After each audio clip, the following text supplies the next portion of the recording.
Olá, a partir de agora vou complementar com algumas informações acerca de algumas síndromes endócrinas aqui enumeradas. Vamos começar com a tireoidite. A tireoidite é um processo inflamatório que é causado pela destruição do tecido tireoidiano e com consequente liberação de hormônio pré-formado do espaço coloide. Aqui estão enumerados alguns tipos de tireoidite. Eu destacaria as tireoidites agudas, né, que são de origem bacteriana, a tireoidite subaguda, ou também conhecida como de Dequervain, que é de etiologia viral, a tireoidite pós-irradiação, que é devida à exposição à radiação ionizante, como raio-x, ou então a tratamentos radioterápicos, a tireoidite pós-parto, né, que pode surgir até um ano após o parto, né? A tireoidite pós-amiodarona, a amiodarona é uma medicação antiarrítmica muito utilizada na cardiologia e que é rica em iodo, e a tireoidite linfocítica crônica, que é a doença de Hashimoto.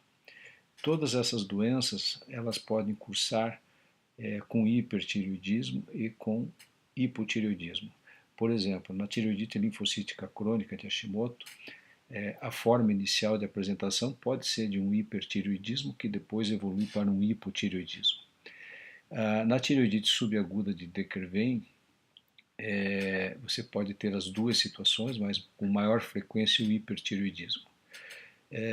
Nas outras tireoidites aqui discriminadas, vocês podem ter as duas situações, de hipo quanto de hipertireoidismo. Os sinais e sintomas, né, principalmente naquelas que são de etiologia infecciosa, de evolução mais aguda ou subaguda, como é o caso da tireoidite de Dequervain, cursa com aumento de volume, dor e hipersensibilidade local e um quadro febril.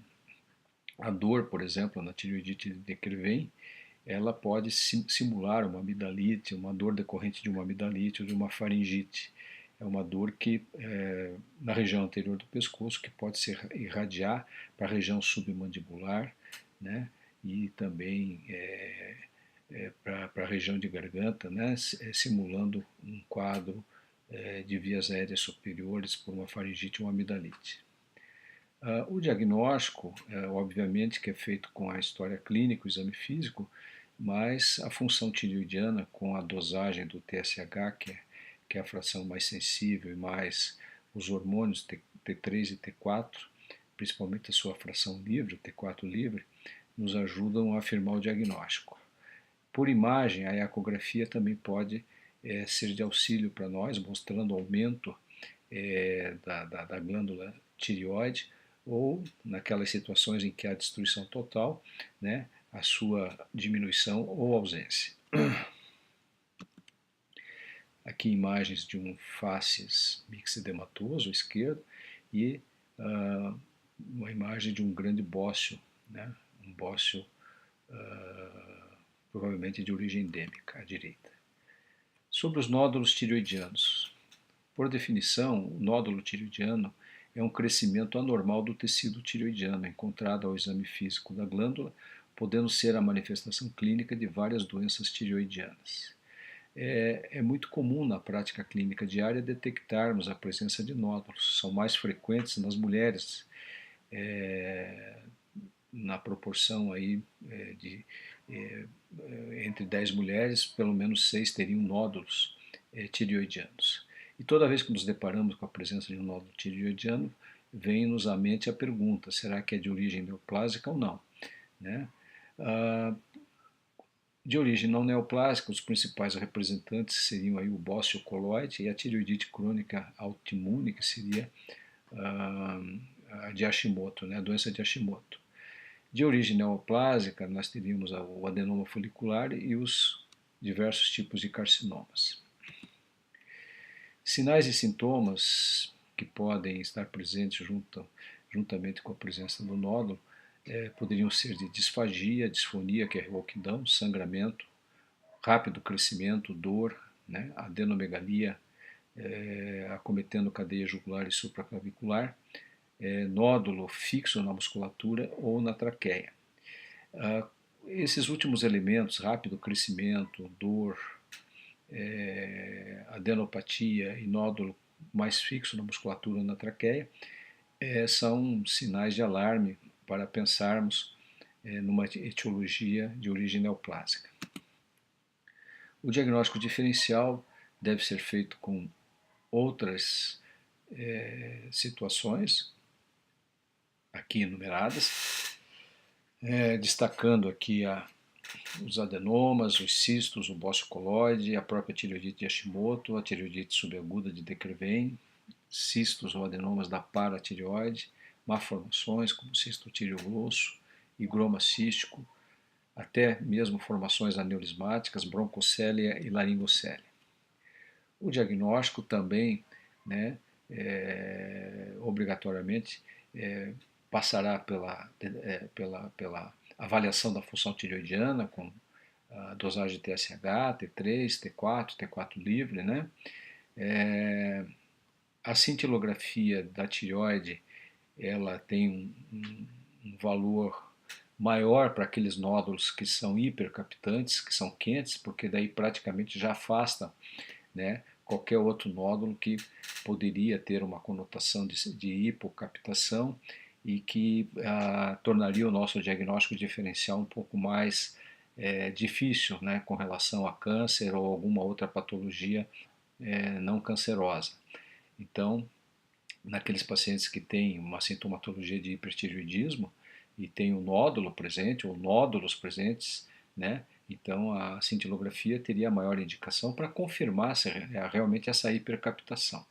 A ecografia é um exame importante, principalmente para avaliar o tamanho, limites, né, desse nódulo, a sua textura, a ecogenicidade, né, e já trazendo também algumas informações com relação a alguma etiologia possivelmente não neoplásica ou neoplásica. E também é o elemento de imagem que pode nos guiar, né, numa punção aspirativa por agulha fina, para avaliação citológica desse material. Aqui imagens de hipertireoidismo, faces de Graves, né, com protrusão, com oftalmopatia de Graves, né, aqui a oftalmopatia de Graves em detalhe, e aqui um grande bócio, né, aqui esse grande bócio relacionado à doença de Graves. Uma outra síndrome interessante e bastante importante na prática clínica diária é a tireotoxicose, que é o extremo do hipertireoidismo. É uma síndrome clínica por aumento dos hormônios tireoidianos circulantes. Pode-se dizer que todo hipertireoidismo leva a uma tireotoxicose, mas nem toda tireotoxicose é decorrente de um hipertireoidismo. Por exemplo, podemos apresentar tireotoxicose quando ingerimos uma quantidade grande de hormônios tireoidianos. Nesse caso, não estamos com hipertireoidismo, uma vez que a produção hormonal pela glândula tireoide não está aumentada. Então, portanto, podemos ter tireotoxicose devida ou não a quadros de hipertireoidismo. Portanto, podemos ter tireotoxicose ou não, né, devido a quadros de hipertireoidismo. Causas: devido a hipertireoidismo, a doença de Graves, o adenoma folicular tóxico, a doença de Plummer, que é o bócio multinodular tóxico, um adenoma hipofisário produtor de TSH, né? Seriam causas de tireotoxicose por hipertireoidismo, né? Na ausência de hipertireoidismo, nós teríamos aí a tireotoxicose factícia, que seria aquela que eu já descrevi anteriormente, por ingestão de hormônios tireoidianos em excesso, a tireoidite subaguda de De Quervain, a tireoidite pós-parto, a tireoidite pós-radioterapia seriam exemplos. Sinais e sintomas mais importantes.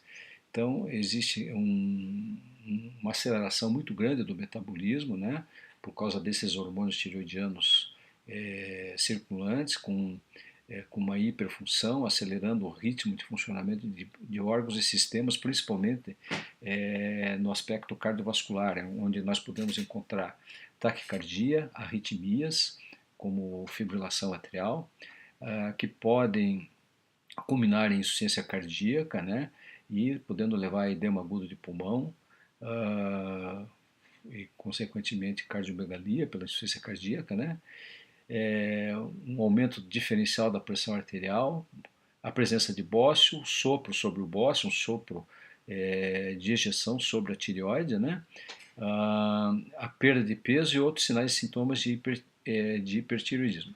Portanto, é um quadro bastante grave que tem que ser prontamente reconhecido, porque ele pode levar a um risco iminente de vida. O diagnóstico passa também pela dosagem da função, a avaliação da função tireoidiana. Nesse caso, vamos ter um TSH indetectável, suprimido, próximo de zero, igual a zero, com os hormônios tireoidianos elevados. O eletrocardiograma é útil na detecção de arritmias, né? E raio-x de tórax para ver sinais de cardiomegalia, congestão pulmonar. O ecocardiograma também pode nos auxiliar nesse aspecto. E a ecografia da própria tireoide também, mostrando o seu aumento difuso, comprovando o seu aumento difuso. Obrigado.